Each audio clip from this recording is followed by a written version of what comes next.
Olá, boa noite. Boa noite. TSE marca a cariação entre tesoureiro da campanha Dilma Temer e empreiteiro para esclarecer cheque de R$1 milhão. Juiz Sérgio Moro manda prender 2 operadores financeiros acusados de lavar mais de R$50 milhões.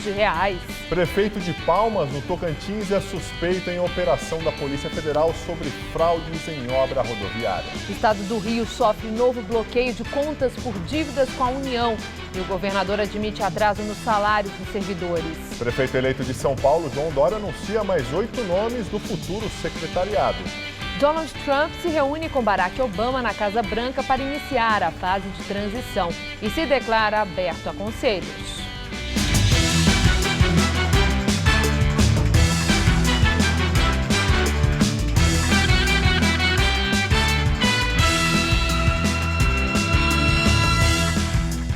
A falha na linha 3 vermelha do metrô, que começou com a forte chuva de ontem e persistiu até hoje, complicou a vida de quem depende do transporte público. A circulação dos trens só voltou ao normal no fim da tarde. Os passageiros do metrô usaram as redes sociais para mostrar o caos que enfrentaram na linha vermelha ontem à noite e hoje de manhã. As fotos e vídeos mostram estações abarrotadas e muita dificuldade para entrar nos trens. Ontem eu demorei mais ou menos 1 hora para chegar em casa, sendo que eu faço em geralmente 30 minutos. Hoje eu tive que mudar a minha rota de serviço, normalmente eu pego o metrô, mas hoje eu tive que vir de ônibus. Cheguei cerca de 1 hora atrasada ainda no serviço. Os problemas começaram com o temporal de ontem e persistiram hoje durante todo o dia. O metrô informou que uma falha em um equipamento de via fez os trens circularem com velocidade reduzida. O problema técnico aconteceu entre as estações Belém e Pedro II, mas a lentidão afetou toda a linha. Para evitar grandes aglomerações nas plataformas, o metrô fechou as catracas, o que provocou longas filas do lado de fora e atrapalhou inclusive quem ia pegar o trem da CPTM. Foi difícil, eu tive que esperar passar 3 trens, para pegar o quarto hoje. Pra gente que sai na madrugada para vir trabalhar, é muito difícil porque o metrô está parado muito tempo na estação e a gente chega até atrasado no serviço e o patrão não quer saber, se a gente chega atrasado ou não. Passageiros enfrentaram transtornos mesmo fora do horário de pico. A repórter Kelly Silveira percorreu com o celular várias estações da linha vermelha nesta tarde e flagrou trens parados por até 2 minutos na estação. Mesmo com um movimento mais fraco, a demora foi suficiente para lotar os vagões. Durante todo o dia, o metrô deixou no site e nas redes sociais um aviso que comunicava a população sobre o problema, mas não havia um horário previsto para a normalização. Só às 4h38 da tarde, pouco antes do início do horário de pico, é que chegou a informação que a ocorrência com o equipamento de via foi solucionada e que os trens começariam a circular normalmente.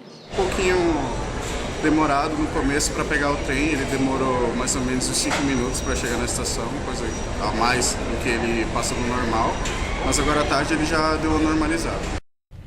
Em nota, o metrô de São Paulo afirmou que a falha aconteceu às 2h30 da tarde de ontem e que desde então seus funcionários trabalharam o tempo todo para resolver o problema. Diz também que nenhuma estação foi fechada e que as causas da falha vão ser apuradas por uma comissão de especialistas.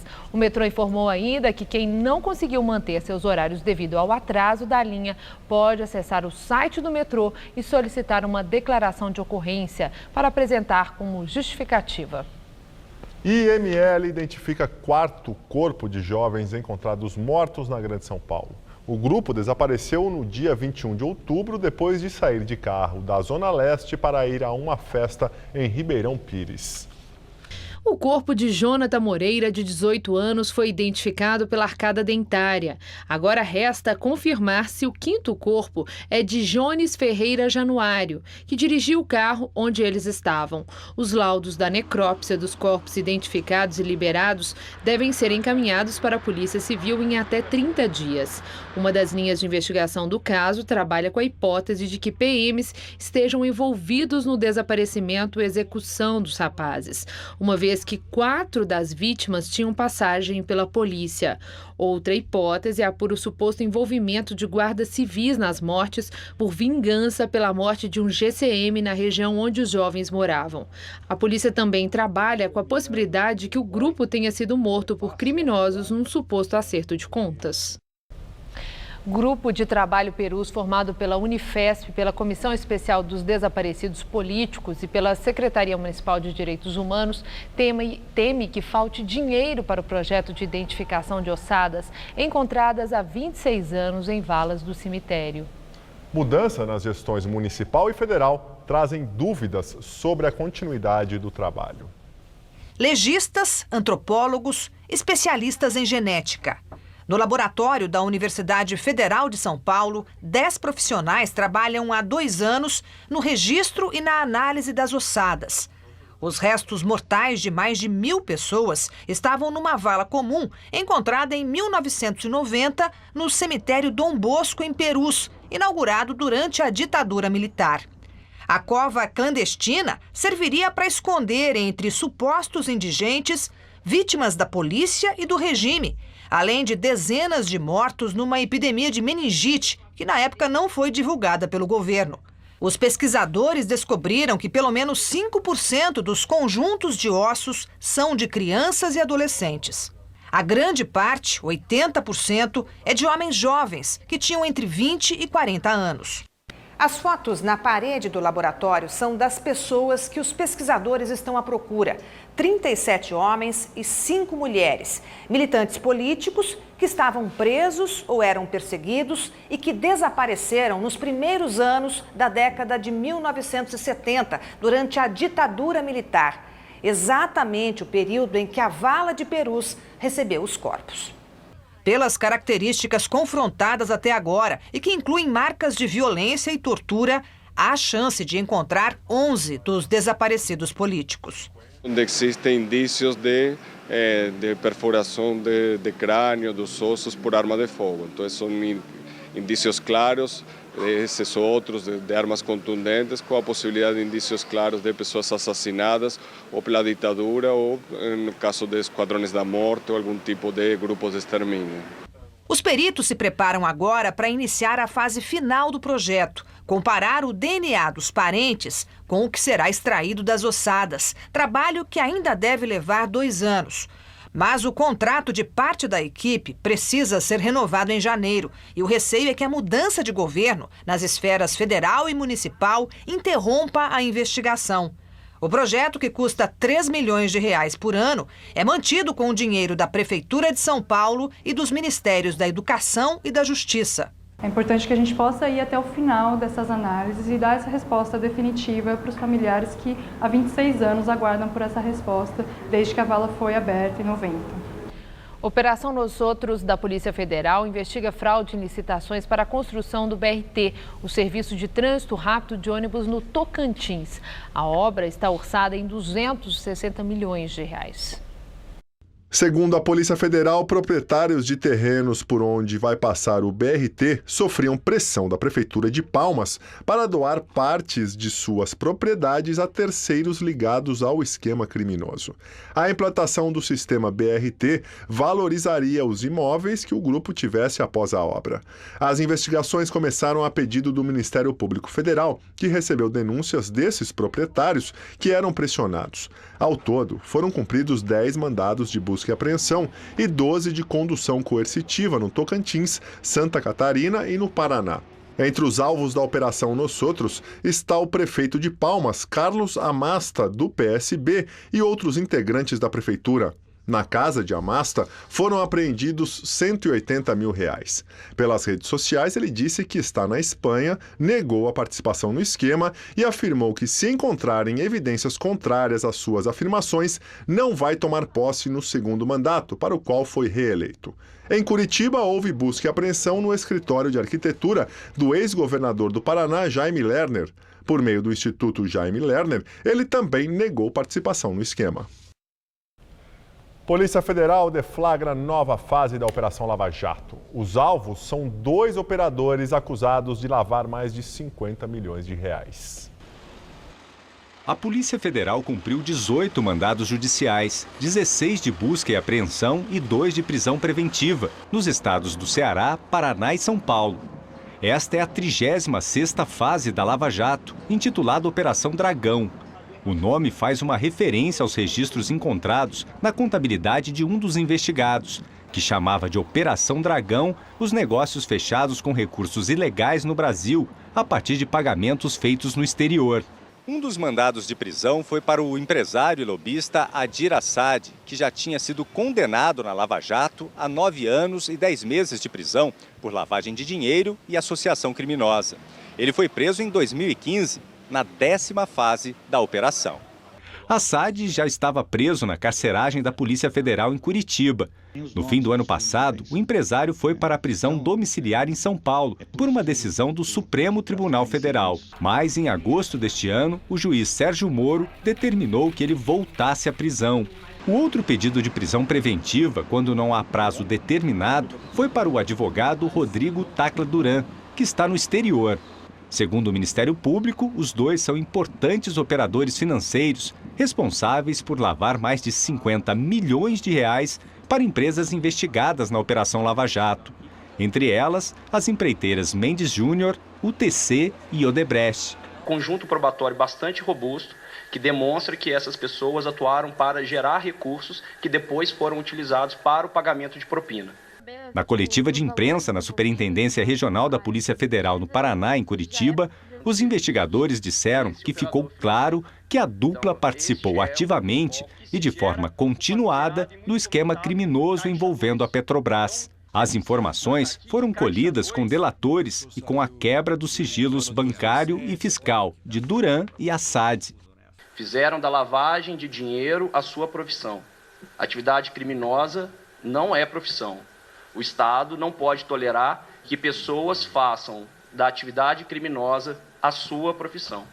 Os procuradores aproveitaram a coletiva de imprensa para fazer um alerta sobre o movimento de tentar anistiar o Caixa 2, que está em debate no Congresso Nacional. É preciso que esses agentes, esses operadores financeiros, os corruptos de toda e qualquer espécie, sintam medo ao praticar a corrupção. Medo não um medo infundado, mas medo de que esses atos não só em algum momento serão revelados, virão à tona, como também ensejarão processos nos quais eles vão ser responsabilizados de fato. Renan Calheiros, presidente do Senado, instalou uma comissão que vai investigar o pagamento dos chamados supersalários a servidores públicos. O teto estabelecido pela Constituição Federal é de R$ 33.763. A comissão ela terá um prazo de 20 dias para encaminhar soluções no sentido de desvincular os subsídios dos ministros dos tribunais superiores, da administração como um todo, especialmente nos estados, e também critérios para resolver definitivamente essa coisa do extrateto. Em português mais claro, essa questão das pessoas que ganham mais do que o teto, que ganham mais do que a Constituição permite. Isso é um assinte nesse país tão desigual. É hora, e a sociedade cobra bastante isso, que nós tenhamos condições para pôr fim a esses penduricalhos e a esses contrabandos que permitem servidores públicos, nos 3 poderes, ganharem mais de R$100 mil. E direto de Brasília, Josias de Souza fala sobre a movimentação do Congresso para votar projetos que minimizam os impactos do combate à corrupção. À espera da divulgação do conteúdo da delação da Odebrecht, que deve encrencar 2 centenas de políticos, o Congresso Nacional, que já estava na UTI, vive um surto pilântrico. Alguns congressistas entraram em convulsão, tentam colocar em pauta uma série de propostas que atentam contra a moralidade. A lista é longa: anistia para o Caixa 2, flexibilização dos acordos de leniência com extinção de penas para executivos de empresas corruptas, debate oportunista da lei de abuso de autoridade para constranger procuradores e juízes, nova rodada de repatriação do dinheiro enviado para o exterior ilegalmente. É como se o Congresso tivesse perdido os sentidos. Para desassossego da sociedade, esses projetos são impulsionados por deputados e senadores engolfados pela onda de corrupção que infelicita o Brasil. Eles são governistas e sua movimentação é estimulada nos porões de Brasília pelo Palácio do Planalto, também ocupado por alvos da Lava Jato. Ironicamente, a Procuradoria-Geral da República e o Supremo Tribunal Federal são corresponsáveis, já que demoram a processar, julgar e retirar de cena os políticos que dão ao Congresso Nacional uma aparência de unidade de terapia intensiva. Entre os congressistas que agem como se estivessem fora de si, há figuras conhecidas. Entre elas, Renan Calheiros, presidente do Senado, alvo de uma denúncia e 11 inquéritos no STF, e André Moura, líder do governo Temer na Câmara e réu em 3 ações penais no STF. Renan quer punir o abuso de autoridade. Moura quer facilitar a vida de empresas corruptas e seus executivos. Uma particularidade une a dupla e seus assemelhados. Todos se declaram a favor da Lava Jato e do combate à corrupção. É como se cuspissem num prato em que já não conseguem comer. Boa noite. O ex-tesoureiro do PT, João Vacari Neto, foi absolvido no processo que apontava desvios na cooperativa habitacional dos bancários, a Bancop, quando ele presidiu a entidade. Vacari foi acusado pelo Ministério Público de São Paulo por suposto rombo de 100 milhões dos cofres da cooperativa. Na mesma sentença, a juíza Cristina Ribeiro Balboni, da 5ª Vara Criminal de São Paulo, absolveu outros 4 investigados. Atualmente, o ex-tesoureiro do PT está preso no Paraná. Ele foi condenado na Operação Lava Jato a mais de 31 anos de prisão. O promotor de justiça, José Carlos Blatt, informou que vai recorrer da decisão. Prefeito eleito de São Paulo, João Dória, do PSDB, anuncia mais 8 nomes que vão compor seu governo. O economista Caio Megali vai cuidar dos cofres da prefeitura. O diretor do banco Itaú Unibanco assume a Secretaria da Fazenda. O ex-presidente do metrô, Sérgio Aveleda, assume a pasta do Transporte e Mobilidade. O empresário do ramo hoteleiro, Júlio Serson, vai para a Secretaria de Relações Internacionais. Soninha Francini, vereadora eleita pelo PPS, vai comandar a pasta do Desenvolvimento Social.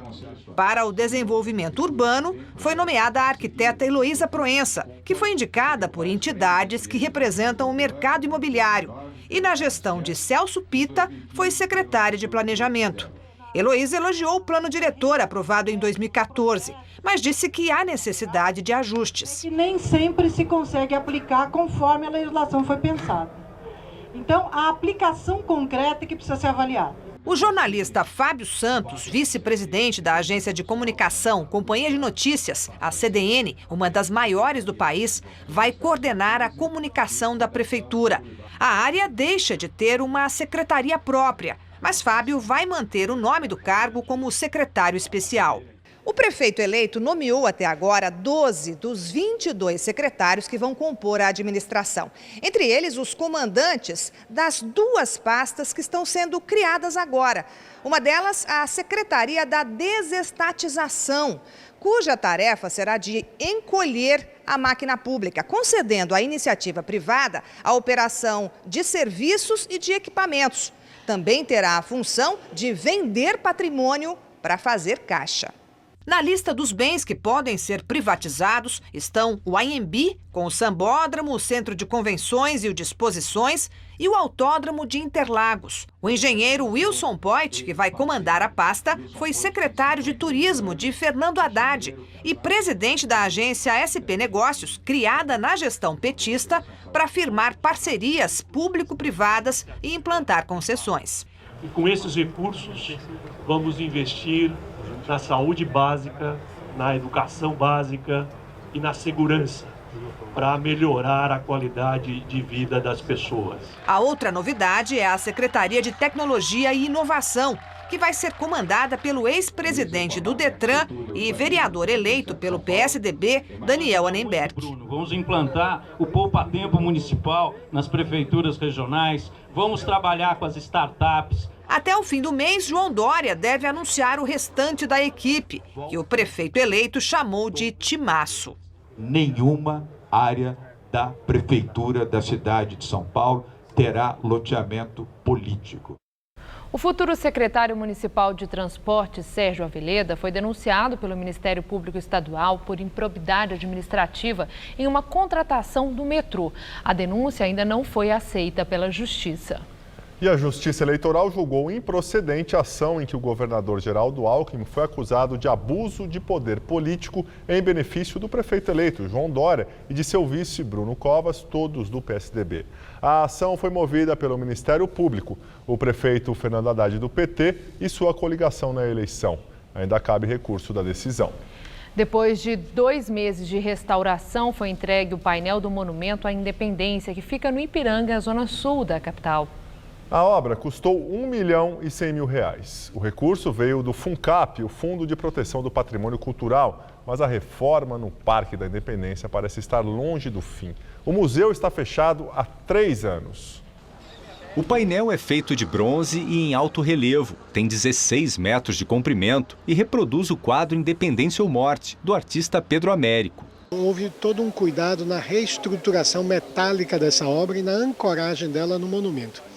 Depois disso foi feito o trabalho superficial, onde aí tem um trabalho mais cuidadoso, minucioso, de recuperar todos os detalhes que esse monumento de grande beleza, né, tem e pode ser usufruído pelo cidadão.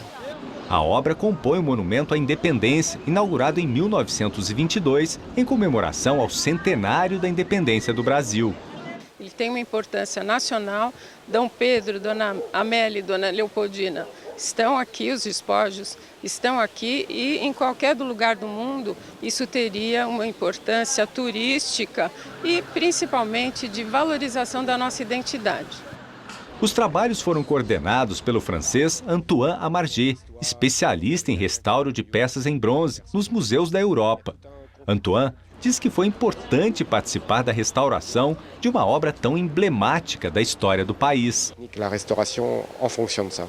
Eurico mora em Porto Alegre e veio a São Paulo com a filha. Fez questão de visitar o Parque da Independência. Em estilo renascentista, é um dos principais cartões postais da capital paulista. Então eu não sabia até que estava interrompida essa aí, estava em obras, mas avalio que o turista aqui, visitante, ia adorar ver essa reforma, restaurado, que é um lugar importante para estudante, para conhecer a nossa história, um pouquinho da nossa história da independência, né? Mas apenas uma parte do monumento foi restaurada até agora. Existem ainda muitas obras que precisam de cuidados. O Museu Paulista, conhecido popularmente como Museu do Ipiranga e que é administrado pela Universidade de São Paulo, também permanece fechado. Já são 3 anos sem receber os visitantes. A ideia de construir o palácio partiu de Dom Pedro I, em 1823, mas o prédio só foi inaugurado em 1895. É um orçamento grande, de 22 milhões de reais, e por isso a gente precisa de uma grande mobilização importante para festejar o nosso bicentenário em 2022. Eu espero viver muitos e muitos anos com saúde para chegar aqui e falar: olha, que lindo, que bonito, eu estou tão contente que eu já vi isso aqui tudo destruído. Então agora está novo. Agora as notícias internacionais. Milhares de pessoas protestaram contra Donald Trump em várias cidades dos Estados Unidos. As manifestações aconteceram em grandes cidades como Los Angeles, Nova York, Chicago, Filadélfia, Portland e Seattle. O centro de Chicago ficou bloqueado. Os jovens gritavam: "Não é meu presidente!" Os organizadores denunciavam as declarações sexistas, racistas e xenófobas do presidente eleito. Houve alguns incidentes, como em Oakland, na Califórnia, onde o movimento levou cerca de 7.000 pessoas às ruas, segundo estimativas da polícia. Um grupo bloqueou uma via importante de Los Angeles, provocando engarrafamentos. Outros queimaram uma imagem de Trump diante da prefeitura. 13 pessoas foram presas depois de jogarem garrafas e fogos de artifício contra os policiais. Em Nova York, os ativistas se reuniram na Union Square, no coração de Manhattan, e caminharam até a Trump Tower, o prédio dourado do presidente eleito. 15 pessoas teriam sido detidas. Donald Trump foi à Casa Branca pela primeira vez como presidente eleito e se reuniu com Barack Obama no Salão Oval. Depois de mais de um ano de troca de acusações, hoje o encontro foi cordial. Obama disse que a conversa foi excelente e Trump disse que está aberto a conselhos. Obama falou primeiro. Disse que tiveram uma conversa excelente sobre vários assuntos como política externa e doméstica. Contou que a mulher Michelle tinha recebido a futura primeira-dama Melania e destacou que o importante agora é que republicanos e democratas se unam. Obama reafirmou que a prioridade dele é facilitar a transição para que o presidente eleito seja bem-sucedido. Trump disse que o encontro, que estava previsto para uns 10 minutos ou 15, durou quase 1h30. Ele revelou que os dois não se conheciam pessoalmente e que tem grande respeito por Obama. Disse que conversaram sobre vários assuntos, alguns maravilhosos e outros difíceis, e que quer manter contato com Obama no futuro, inclusive pedindo conselhos. Trump terminou dizendo que o encontro foi uma grande honra. E depois do aperto de mãos, disse que Obama é um homem muito bom. E agora vamos ao comentário de José Neumann e Pinto. Depois daquela baixaria toda, aquela troca de acusações, essa simpatia mútua, essa cordialidade, que não apenas inclui Obama e Trump, mas também a Hillary, não estranhe, as coisas são assim mesmo no mundo político, principalmente numa democracia antiga como a americana. Não é incomum que aconteça uma coisa parecida, que um radical passe a se controlar mais diante do poder e que um liberal apareça com soluções nada liberais e ao contrário. A história americana está cheia disso, inclusive a história recente. O presidente mais charmoso da história dos Estados Unidos, John Kennedy, fez uma aventura completamente louca com a invasão da Baía dos Porcos em Cuba, ainda tentou matar Fidel Castro. Ao contrário, seu adversário, Richard Nixon, era conhecido até em letra dos Beatles como Tricky Dick, o Dick o trapaceiro, né? No entanto, ele é que reaproximou os Estados Unidos da China, dando início a essa mudança completa da China na história da economia mundial. Lyndon Johnson, que substituiu Kennedy, era um político provinciano, tido como atrasado, mas foi ele quem fez todas as leis modernas da questão da integração racial. A história, o Reagan era tido como um canastrão, que ele não foi, ele foi um ator razoável, atuou em clássicos como Os Assassinos, e que surpreendeu no governo porque acabou com a Guerra Fria, ao criar a chamada Guerra nas Estrelas e forçar o Mikhail Gorbachev, o comandante, o premier do Partido Comunista da União Soviética, fazer a glasnost, a transparência. O Reagan é tido como um conservador absurdo, direitista demais, e, no entanto, fez as Reaganomics, né? A economia de Reagan, entrando na história como um presidente que mudou a economia e o cenário político internacional no bom sentido. Agora, o que o mundo espera é que no governo, cercado pelo establishment, mesmo tendo a maior maioria na Câmara e no Senado dos últimos 80 anos, Donald Trump termine administrando da forma como ele está agora, depois da eleição, e não com aquela maluquice toda com a qual ele ganhou essa eleição. Eu volto aqui terça-feira que vem direto ao assunto. Em té. Depois da chuvarada de ontem, as instabilidades perderam força nesta quinta-feira, mas São Paulo registrou pancadas fortes, inclusive com um estado de atenção para enchentes em várias regiões. E está fazendo um belo fim de tarde, né? Só que a partir de amanhã o tempo começa a mudar. Mariana Armentano traz os detalhes da previsão.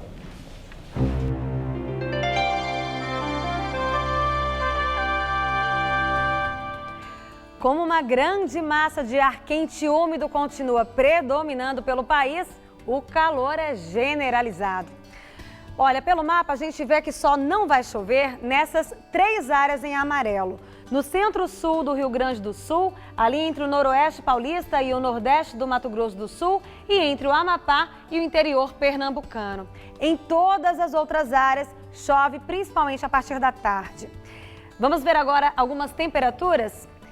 Olha só, a capital mais quente amanhã é Teresina, com máxima de 37 graus. No sudeste chega a fazer até 32 graus em Belo Horizonte. No Rio de Janeiro a temperatura cai em relação a hoje e fica em torno dos 31 graus durante a tarde. E em Porto Alegre teremos mínima de 17 e máxima prevista de 27 graus. Agora, vamos ver com mais detalhes como fica o tempo aqui no estado de São Paulo. A previsão é de tempo firme e seco apenas no noroeste paulista, como a gente já falou. Em todas as outras áreas, o tempo ainda fica bem abafado, com sol entre nuvens e pancadas de chuva a partir da tarde. Ainda faz muito calor, viu? A máxima chega aos 36 graus em Araçatuba, aos 37 em Votuporanga, 35 graus na cidade de Araraquara e São José do Rio Preto e no litoral faz até 30 graus em Santos. Aqui na região metropolitana, as mudanças no tempo começam a partir de amanhã. Nessa madrugada, a mínima prevista é de 17 graus e a máxima à tarde vai aos 29. Aí no final do dia, os ventos mudam de direção e provocam o aumento da nebulosidade e derrubam as temperaturas. No sábado, a máxima não passa dos 24 graus, com o tempo bem fechado. E no domingo, chove já a partir da manhã, com máxima também na casa dos 24 graus. Rio de Janeiro tem contas bloqueadas pela segunda vez em menos de uma semana. A determinação foi feita pela União, agora por uma dívida de 140 milhões de reais. Na segunda-feira, as contas do governo estadual já tinham sido bloqueadas por falta de pagamento de outra dívida de 170 milhões de reais. A crise financeira no estado já se arrasta há meses e o governador Luiz Fernando Pezão, do PMDB, já declarou que não terá dinheiro para pagar o salário de novembro dos servidores estaduais até o 10º dia útil do mês, por causa do arresto das contas do governo. Tribunal Superior Eleitoral determina a cariação entre tesoureiro da campanha Dilma Temer em 2014 e empreiteiro, para esclarecer contradições envolvendo cheque de R$1 milhão. O cheque diverge da versão do ex-presidente da empreiteira e delator da Lava Jato, Otávio Marques Azevedo. Em setembro, durante depoimento no Tribunal Superior Eleitoral, na ação que pede a cassação da chapa Dilma Temer, o empreiteiro afirmou que a empresa doou, em março de 2014, R$1 milhão ao Diretório Nacional do PT e que esse valor teria sido pago como parte de um acerto de propina de 1% dos contratos da Andrade Gutierrez com o governo federal. No entanto, o cheque mostra que o repasse feito em julho foi, na verdade, do Diretório Nacional do PMDB para a campanha de Michel Temer, vice de Dilma. A defesa de Dilma Rousseff acusou Otávio Marques de prestar falso depoimento à Justiça Eleitoral. Diante da contradição, o relator das contas da chapa no TSE, ministro Herman Benjamin, determinou uma careação para quinta-feira que vem entre Edinho Silva, que foi tesoureiro da campanha petista, e o empreiteiro Otávio Azevedo. A ação, que pode levar à cassação da chapa Dilma Temer no TSE, foi proposta pelo PSDB, que acusa a campanha de abuso de poder político e econômico. O cheque nominal pode derrubar a tese da defesa de Temer, que tenta que o TSE julgue em separado as contas apresentadas pela campanha eleitoral de 2014. Segundo os advogados do presidente, as provas que estavam no processo são relacionadas a atos praticados pelo PT e até por Dilma, e não por Temer ou pelo PMDB. E agora há pouco, o ministro do TSE, Herman Benjamin, cancelou a cariação entre Edinho e o ex-presidente da Andrade Gutierrez. Na decisão, o relator da chapa na Corte Eleitoral disse que, diante da documentação apresentada pela defesa de Dilma, basta que o empreiteiro seja ouvido novamente. Em nota, o PMDB afirma que sempre arrecadou recursos segundo os parâmetros legais em vigência no país e que, após fiscalização e análise do Tribunal Superior Eleitoral, todas as contas do partido foram aprovadas, não sendo encontrados indícios de irregularidade. A defesa do empreiteiro Otávio Marques de Azevedo não quis comentar o assunto. Um dia após a surpreendente eleição de Donald Trump para a presidência dos Estados Unidos, o dólar disparou aqui no Brasil e chegou a subir 5%. No final do dia, a moeda americana recuou um pouco e terminou cotada a R$ 3,36, alta de 4,73%. Essa foi a maior valorização diária em 8 anos. E a Bolsa de São Paulo teve forte queda hoje. A Bovespa recuou 3,25%. E agora vamos ao comentário de economia com Denise Campos de Toledo. Para quem imaginou que já tinha passado o primeiro impacto, hoje tivemos uma reação até pior do mercado financeiro, principalmente aqui no Brasil. O mercado continua especulando com os possíveis efeitos da política econômica que poderá ser implementada por Donald Trump. De um lado, se prevê um aumento de obras, de investimentos, que gere mais atividade para as empresas e emprego. Isso ajudou numa certa reação positiva das bolsas do exterior, fora o pronunciamento feito por ele ontem, após a vitória, em tom bem mais conciliador, dando a ideia de que não será tão radical como presidente como foi como candidato. Mas parte das propostas pode vingar. Daí a reação do mercado. Tem esse aspecto positivo dele procurar estimular a atividade. Só que ele também defende a redução de impostos, aumento de gastos, é contra mudanças na Previdência. São medidas populistas que agradam os eleitores, mas podem comprometer o orçamento, as finanças públicas. Sem esquecer que Trump ainda falava na taxação de importados, especialmente da China, o que teria impacto no comércio internacional e na inflação. Diante desses riscos, os juros dos títulos americanos avançaram forte, aumentando a pressão sobre o dólar. Foi o que mais induziu essa disparada que tivemos hoje aqui no Brasil. Agora, fora o efeito Trump, ainda tem as questões domésticas. O mercado também reagiu a essa divulgação das imagens do cheque nominal que a campanha de Michel Temer teria recebido da Andrade Gutierrez, que pode interferir, claro, no julgamento da chapa Temer Dilma pelo TSE. São ainda as incertezas da política brasileira, as investigações da Lava Jato. Tudo isso traz riscos para a economia, que ainda patina numa tentativa de recuperação. Se o dólar permanece em patamar mais alto, pode afetar a inflação, comprometendo a possibilidade de mais cortes dos juros e, consequentemente, a atividade. Enfim, riscos externos e internos pautaram hoje o comportamento do mercado e podem ter reflexo efetivo sobre o andamento da economia. Eu volto na segunda. Até lá. Foi aberto hoje ao público o Salão do Automóvel, que este ano acontece no São Paulo Expo e traz as últimas novidades do setor e mais de 500 veículos expostos.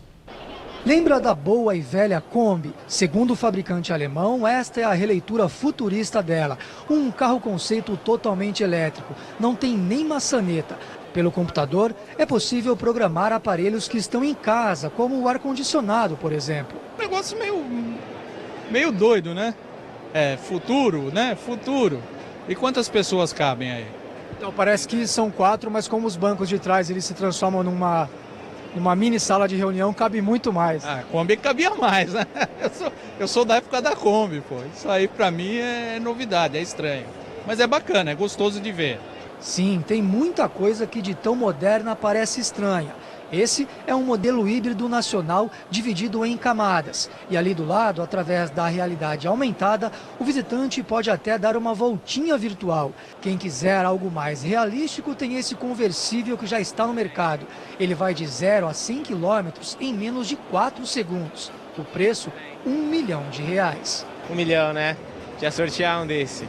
O Salão do Automóvel de São Paulo é considerado o quarto maior do mundo. São 540 veículos, incluindo mais de 100 lançamentos.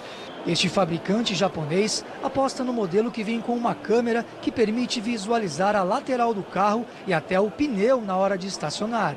Muito prático. Agilidade, né? Isso que a gente procura. Mobilidade e agilidade no trânsito.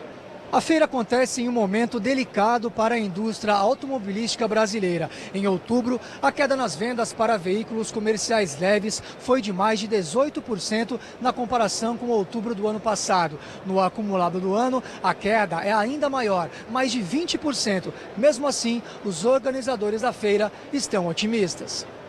A expectativa é que o evento movimente 320 milhões de reais em negócios só na capital paulista.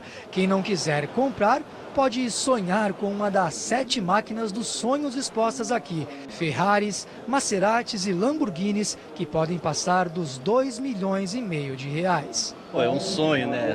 São máquinas maravilhosas que a gente não vê aqui no Brasil, em cada esquina, né? Tem que um evento como esse realmente é muito legal.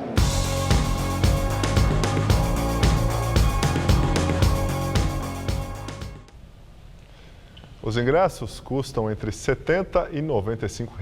O Salão do Automóvel vai até o dia 20 deste mês e fica aberto entre 1 da tarde e 10 da noite no Expo São Paulo, que fica no quilômetro 1,5 da rodovia dos Imigrantes. Ex-diretor da Petrobras, Jorge Zelada, fica em silêncio durante o depoimento em Curitiba.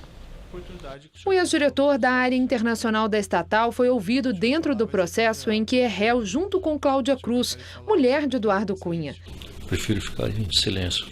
Jorge Zelada é acusado de corrupção envolvendo a aquisição pela Petrobras de um campo de exploração de petróleo no Benin, na África, em 2011. Segundo a Lava Jato, o episódio teria rendido propinas ao ex-presidente da Câmara, Eduardo Cunha, que teria repassado cerca de $1 milhão a Cláudia Cruz em contas secretas no exterior. De acordo com o Ministério Público Federal, os recursos foram usados pela mulher de Cunha em compras de artigos de luxo.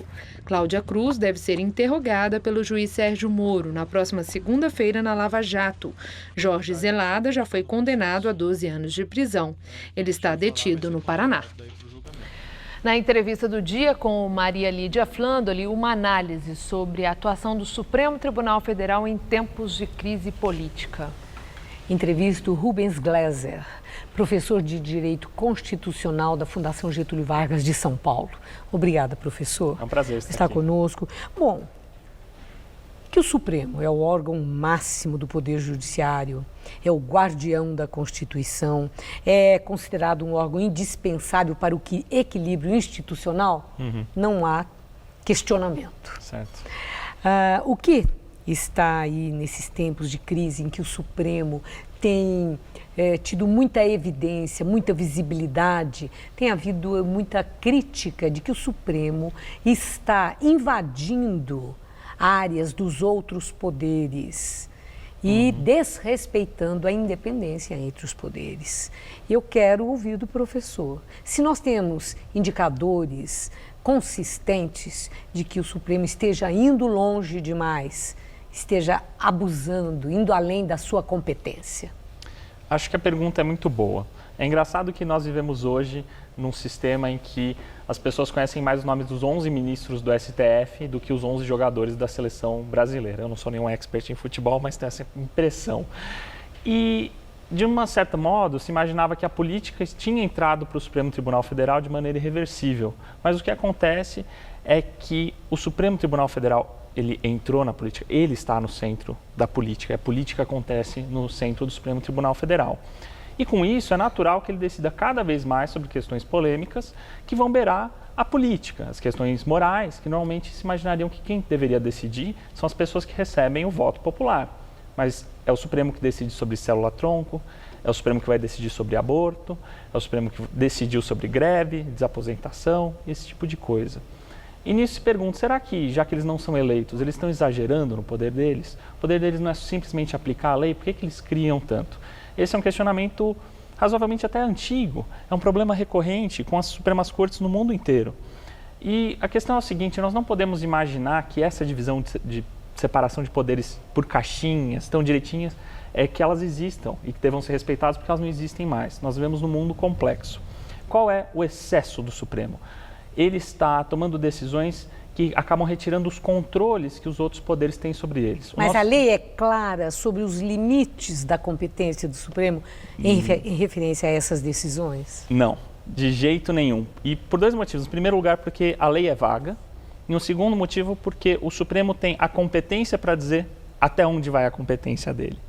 Então, uma decisão recente, mas muito importante, foi essa sobre quem vai suceder o presidente da República. Se uma pessoa que vai suceder o presidente da República, no caso de ausência, que seria o presidente da Câmara dos Deputados, o presidente do Senado Federal e o presidente do próprio STF, se ele poderia realizar essa função caso tenha uma denúncia, uma ação penal correndo contra eles na Justiça. Não há nenhuma palavra sobre isso na Constituição. Isso nunca impediu o Supremo de tomar decisões. O problema dessa decisão é o seguinte, cabe apenas ao Supremo, por uma decisão dele de aceitar uma ação penal e de dar essa interpretação para a Constituição, derrubar presidentes de Câmara e de Senado. E daí ele ganha muito poder sem haver nenhum outro poder para controlá-lo. E esse acaba sendo o nosso problema e o nosso dilema. Bom, falando nisso de não ter nenhum outro poder para controlá-lo, a própria questão da morosidade dos processos. Nós sabemos que o Supremo está abalroado de processos, até pela abrangência de tudo aquilo que ele tem que trabalhar, né? Todos aqueles departamentos que o senhor citou aí agora, né? As caixinhas, são muitas. Isso. Então, o que nós temos é justiça tardia. E o curioso é que os magistrados, os ministros do Supremo, não tem que dar satisfação para ninguém. Por que ele fica tanto tempo com um processo lá? Um dia saiu a notícia do Paulo Maluf, que tem um processo dele que está lá, 15 anos, né? Esperando, mas e aí? Né? Então, eu estou esperando o quê? Mas não precisa haver explicação. Quando pede vista, fica com aquele processo lá. Ou quando prioriza, não dá satisfação, priorizei por quê? Por que eu puxei esse aqui primeiro? E etc. Eles são, os magistrados do Supremo Tribunal Federal, realmente soberanos. Não há instância alguma que possa definir critérios para o andamento da imensa pilha de processos que eles têm sim de trabalhar? É engraçado, né? O Supremo tem muito mais trabalho do que ele consegue fazer há décadas. E os ministros sabem disso, os analistas sabem disso.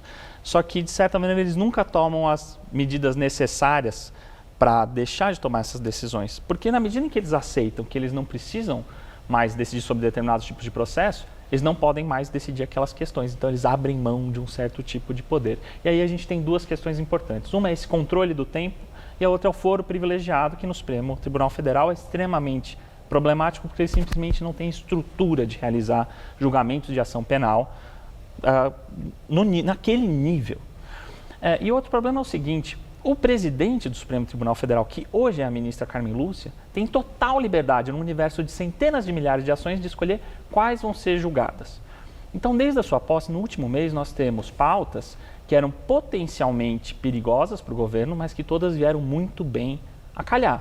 Nós tivemos a proibição da desaposentação, que basicamente impede que as pessoas que voltaram a trabalhar depois de aposentar recalculem a aposentadoria. Nós tivemos a inviabilização da greve do servidor público, pelo menos por um certo período de tempo. Ontem se permitiu que empresas que estão devendo para o poder público vão poder ser protestadas, além de executadas.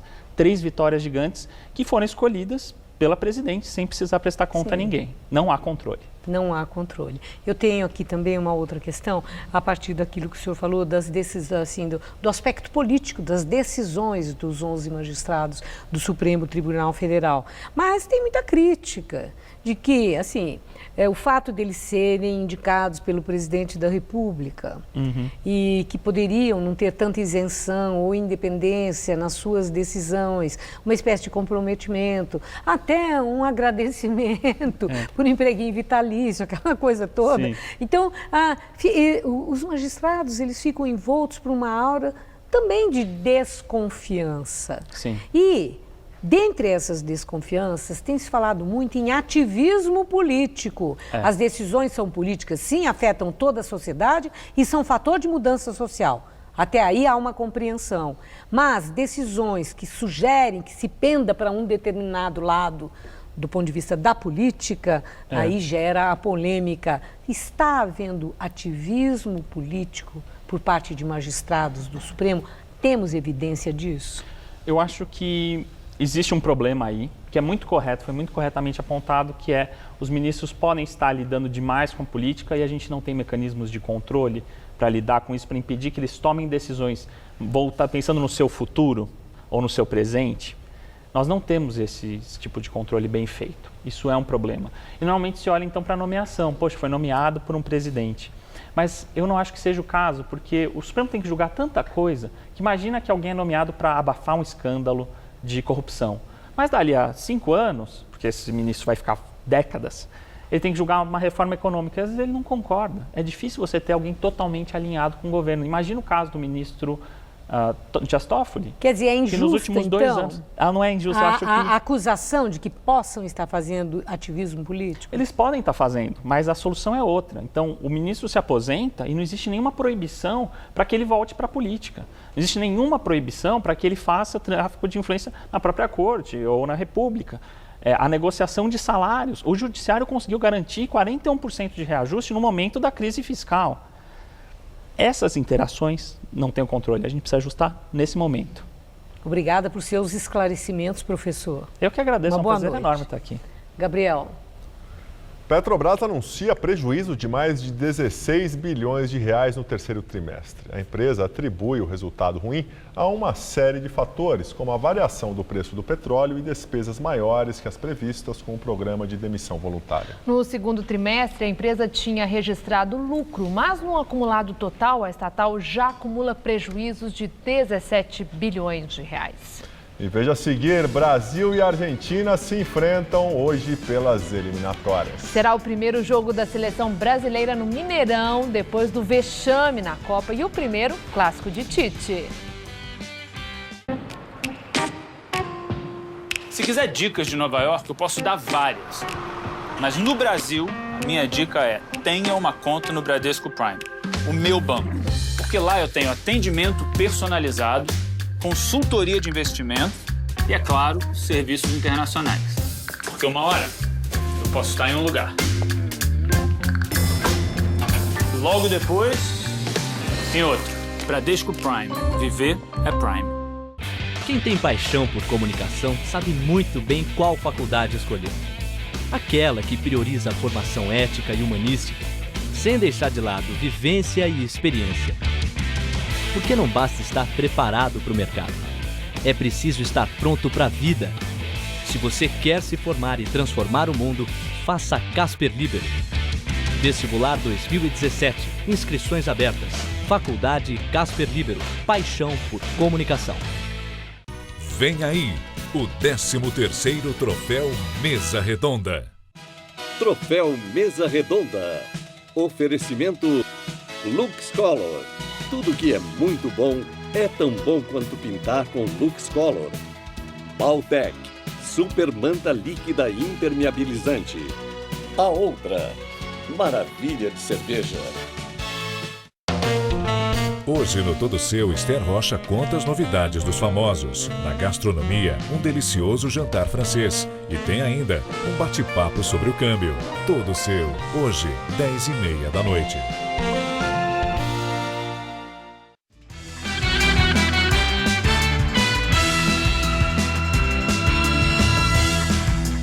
Agora as notícias do esporte. Daqui a pouco, às 9h30, Brasil e Argentina se enfrentam pelas eliminatórias da Copa do Mundo em Belo Horizonte. É o primeiro grande desafio do técnico Tite, que até aqui acumula 4 vitórias em 4 jogos, mas ainda não tinha enfrentado uma seleção de tão alto gabarito. Liderando as eliminatórias com 21 pontos, a seleção brasileira não parece se preocupar com a artilharia pesada dos argentinos, que devem entrar em campo hoje praticamente com o mesmo time que chegou à final da Copa do Mundo de 2014. Nas atividades de ontem e da manhã de hoje, muita descontração, apesar do ritmo forte de treinos. Na imprensa brasileira e estrangeira, os olhos estão voltados para o duelo entre Lionel Messi e Neymar, companheiros de Barcelona e de quem se espera muito. O técnico Tite escondeu o jogo sobre como diminuir espaços do atacante argentino, mas adiantou que a ação contra o melhor do mundo é de redução de danos. Não se para Léo Messi, não se para Neymar, se diminui ações. Pode diminuir o número de participações. Aí o que eu vou fazer? É essa a pergunta? Não vou dizer o que eu vou fazer.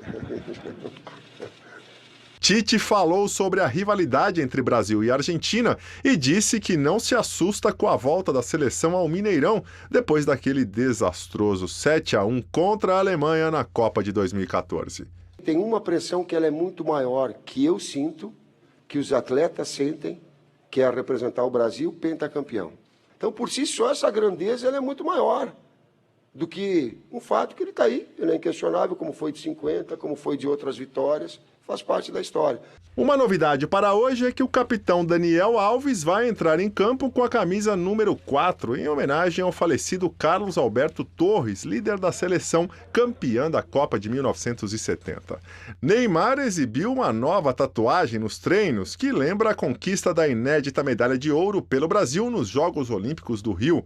E todos na seleção esperam que no jogo de hoje, a mesma estrela que brilhou para ele na final do Maracanã também volte a se apresentar. It's a carnival in the Maracanã. Do lado da Argentina, a ordem é ganhar ou ganhar do Brasil nesta noite no estádio do Mineirão. Em sexto lugar nas eliminatórias, uma derrota nessa rodada pode deixar os argentinos longe de uma das 4 vagas para a Copa do Mundo da Rússia. A Argentina também treinou pesado para enfrentar o Brasil nos últimos dias. A equipe está muito pressionada com o 6º lugar nas eliminatórias, o que deixaria os hermanos fora do Mundial da Rússia em 2018. Nas TVs argentinas não se fala de outra coisa, a não ser a obrigação de vencer o Brasil em Belo Horizonte. Se juega Messi, podemos ganar. Se não juega Messi, e ganamos uma vez em 40 e pico de anos. O jornal Olé, o mais popular esportivo da Argentina, trouxe nesta quinta um editorial clamando por um outro mineiraço e lembrando o fiasco do Brasil contra a Alemanha na Copa de 2014 no mesmo Mineirão.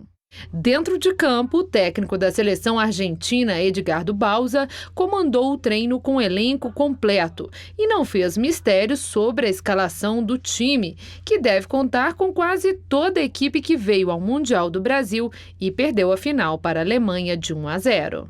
Romero, Zabaleta, Otamendi, Funes Mori más, Enzo Pérez, Mascherano, Biglia, Di María, Messi, Higuaín, ese va a ser el equipo. Preferí armar este esquema para tratar de que el equipo esté lo más junto posible, pelearle ahí en la mitad de la cancha y salirle rápido desde ahí para lastimarlo. Esta es la idea. Esa es la idea general. Después, el partido, cuando empieza, uno nunca sabe dónde termina. E o Jornal da Gazeta fica por aqui. A edição de hoje pode ser vista no site do Jornal da Gazeta. Eu volto com mais notícias em nossa edição das 10. Até já. Uma boa noite para você e até amanhã.